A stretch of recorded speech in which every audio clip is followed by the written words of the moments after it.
My name is Carrie Barkwick. My name is Steve Sandstrom. This is my wife Melissa, and I'm Troy Boot. I'm Peter Gage. I'm Patty Gage. Barb Miller. John Miller. You are friends with my son. And you're my daughter's friend. You're our daughter.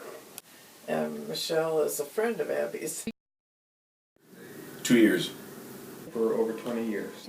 26 years. Going on. And married, 53. Love, honesty, and mutual respect. Forgiveness is one. Having a good sense of humor. Patience. Patience. Being able to acknowledge your faults, forgiveness. I think having the same values and overlooking the small problems in the other person. To find a mate that would help her get to heaven. What else is there? It is extremely important to have a personal relationship with Christ. He is the foundation of your marriage. I suppose it's pretty important. If you don't have your own relationship with God, how can you bring God into your marriage? If you're both Christian or both have the same values, same beliefs. Yeah, I mean, your faith is central to, and that's your identity as a baptized child of God, showing mercy and receiving mercy and speaking forgiveness and receiving forgiveness. Yeah. Well, I think that's something that everyone has to do on their own. But since God is the most important thing in our life, that's why we exist, and that's we're going to be with Him, and He's the one that gets us through all our troubles. Why in the world wouldn't we put Him first and make that the most important thing in your marriage? The way to raise the children. Religion, having God in your marriage is very important.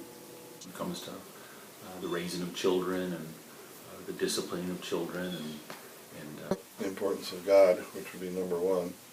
I guess children would be really important.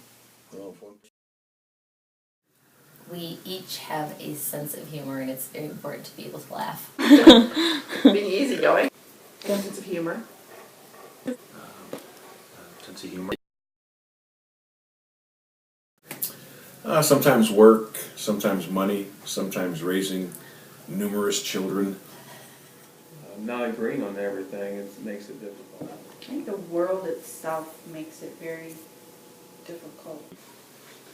I think there could be financial strain, the challenge of raising children. And, giving up your things for somebody else or vice versa. Sacrifices. Yes, sacrifices. Compromises. Good.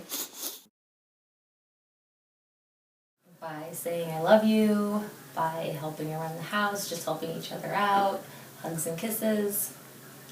Yeah, what she said. Melissa shows it by verbally saying it, saying I love you, and showing it.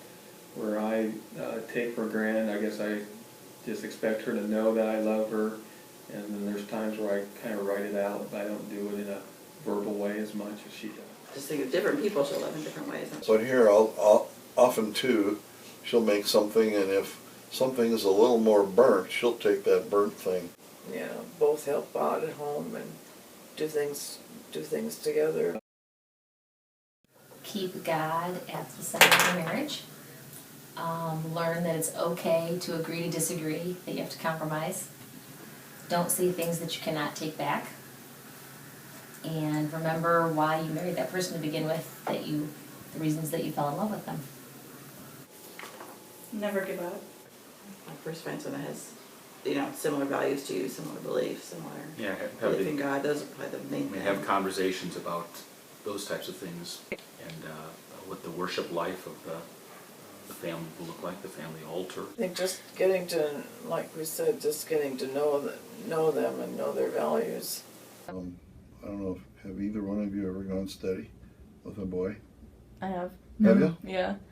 You still going steady? No. Okay. My point was this, where you really shouldn't be going anymore with this person, but you keep going anyway. Yeah. Because you don't want to go through the pain of breaking up.